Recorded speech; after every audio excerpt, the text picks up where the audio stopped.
மேல நல்லா மொறுமொறுன்னு உள்ள நல்ல சாஃப்டான உளுந்து வடை மிக்சியில் அரைச்சிட்டு இன்னைக்கு நம்ம செய்ய போறோம். கிரைண்டர் தேவையில்லை. அது எப்படி செய்யறதுன்னு பாக்குறதுக்கு முன்னாடி வெல்கம் டு அம்முமாஸ் கிச்சன். வாங்க வீடியோக்குள்ள போலாம். இப்போ முதல்ல நம்ம உளுந்த ஊற வச்சுக்கலாம். 1 கப் அளவுக்கு உளுந்து எடுத்திருக்கேன். இதை 2 முறை நல்லா கழுவி எடுத்துட்டு அதுக்கப்புறமா 1 மணி நேரம் போல நம்ம ஊற வச்சுக்கலாம்.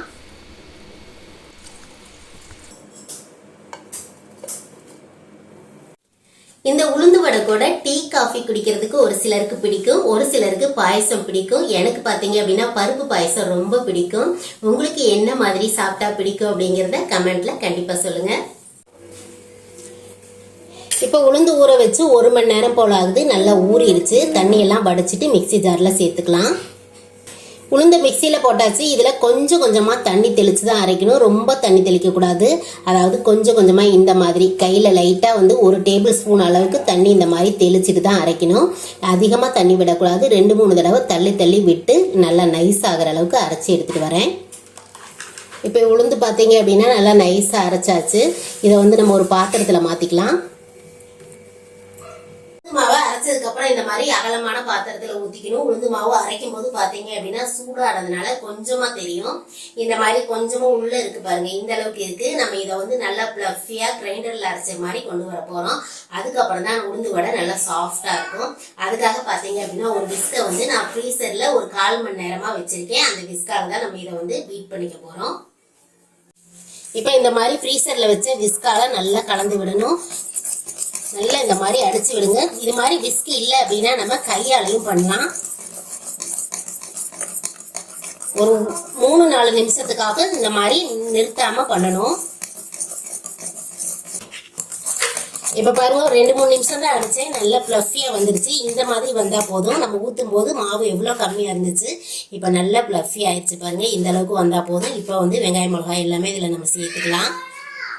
மாவு பாருங்க எவ்வளவு நல்ல பிளஃபியா நம்ம கிரைண்டர்ல அரைச்சது மாதிரி இந்த மாதிரி வந்திருக்கு. இந்த மாதிரி வந்தா போதும். இதுல 2 டேபிள் ஸ்பூனுக்கு அரிசி மாவு சேர்த்துக்கலாம். அரிசி மாவுனா பச்சரிசி மாவு இருந்துச்சு அப்படின்னா சேர்த்துக்குங்க, இல்லைன்னா இடியாப்ப மாவு சேர்த்துக்கலாம். 2 டேபிள் ஸ்பூனுக்கு சேர்த்துக்கிறேன். 1/2 டீஸ்பூனுக்கு உப்பு சேர்த்துக்கலாம். 1/2 டீஸ்பூனுக்கு முழுசா மிளகு சேர்த்துக்கிறேன். உங்களுக்கு பிடிக்கல அப்படின்னா இடிச்சு கூட சேர்த்துக்கலாம். இப்ப இது கூட பாத்தீங்க அப்படின்னா காரத்துக்காக 2 பச்சை மிளகாய் சேர்த்துக்கிறேன். உங்க காரத்துக்கு ஏற்ற அளவுக்கு நீங்க சேர்த்துக்குங்க. கூடவே கொஞ்சமா கருவேப்பிலை, இஞ்சி பாத்தீங்க அப்படின்னா ஒரு 1/2 இன்ச்சுக்கு சின்ன சின்னதா பொடியா நறுக்கியிருக்கேன், அதை சேர்த்துக்கலாம். கூடவே மல்லி இலை கொஞ்சம் அதிகமா சேர்த்துக்குங்க, நல்லா இருக்கும். கூடவே மீடியம் சைஸ்ல ஒரு பெரிய வெங்காயம் சின்னதா நறுக்குனது, அதையும் சேர்த்துக்கலாம். எல்லாத்தையும் நல்லா கலந்துக்கலாம்.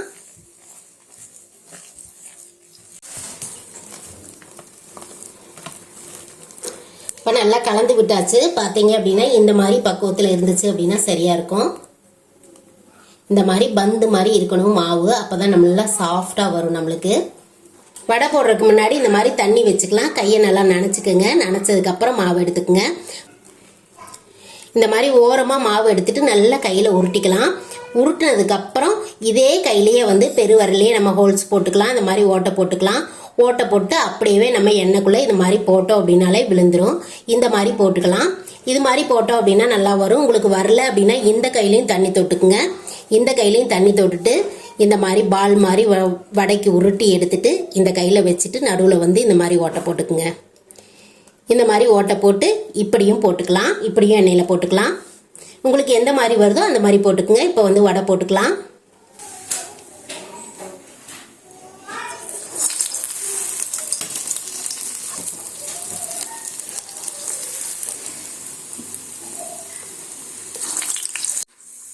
ஒரு சைடு நல்லா செவந்ததுக்கு அப்புறம் திருப்பி விட்டுக்கலாம்.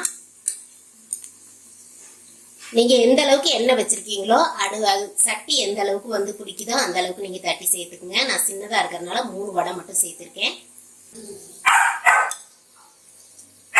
இப்ப 2 சைடுமே நல்லா திருப்பி விட்டு ஒண்ணு போல வந்துருச்சு. இதே மாதிரி பபிள்ஸும் அடங்கிருச்சு. இப்ப எடுத்துக்கலாம்.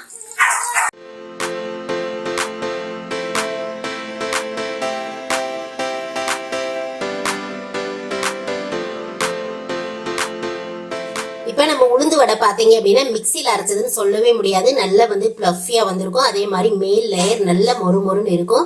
உங்களுக்கு உடைக்கிற சவுண்டு பாருங்க எந்த மாதிரி கேட்குது அப்படின்னு. உள்ள நல்லா சாஃப்டாவும் மேல நல்லா கிறிஸ்பியாவும் இருக்கும். சாப்பிட்றதுக்கு அவ்வளோ சுவையா இருக்கும். அரை டம்ளர் உளுந்து போட்டோம் அப்படின்னா கூட டக்குன்னு நம்ம மிக்சியில அரைச்சிட்டு இது மாதிரி வடை செஞ்சிடலாம். வடை பார்த்தீங்க அப்படின்னா எண்ணெய் எல்லாம் குடிக்கல, எண்ணெய் குடிக்காம நல்லா மேல மொறுமொறுன்னு இருக்கு, உள்ள நல்லா சாஃப்டா இருக்கு, நல்ல வாசனையா இருக்கு. இந்த வடை ரொம்ப சுலபமா பண்ணிடலாம். இதே மாதிரி நீங்களும் செஞ்சு பார்த்துட்டு எப்படி வந்துச்சுன்னு சொல்லுங்க.